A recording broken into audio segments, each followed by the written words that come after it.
failure resulting from static load, despite being static and it's not changing, but it causes failure.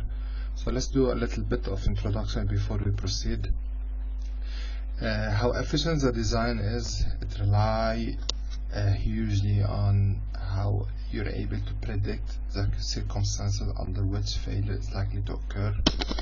The importance, it's all like a mix of nature of material, load, shape, peculiarities, if there is any flow in the material, temperature of the member, and characteristic of the medium surrounding the member.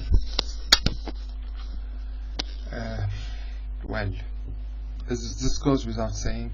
Strength is the ability to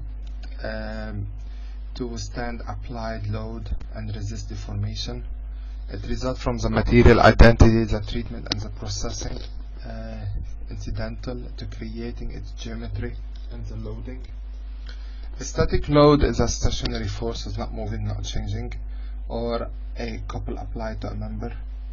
To be stationary, the force or couple must be unchanging in magnitude, point, or point of application direction, and it's not moving at all, just there, same as furniture.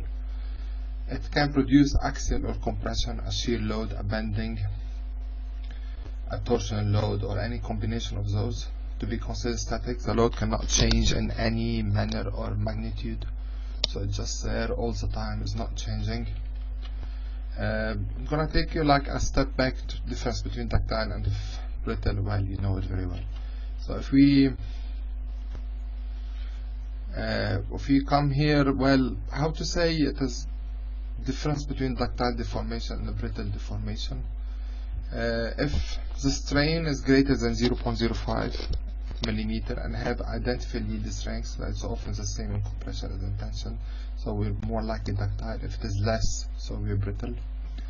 So the first part of the lesson is ductile material maximum shear stress, and then we're gonna do the distortion energy, and we're gonna do the maximum normal stress, all three of them. So بالماximum shear stress, yielding will start with the maximum shearing stress, and the material equals the maximum shearing stress at yielding.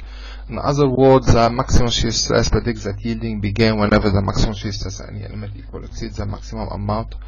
So let's do about a brief recap about mechanics of materials, stress components, okay, and principle of stresses.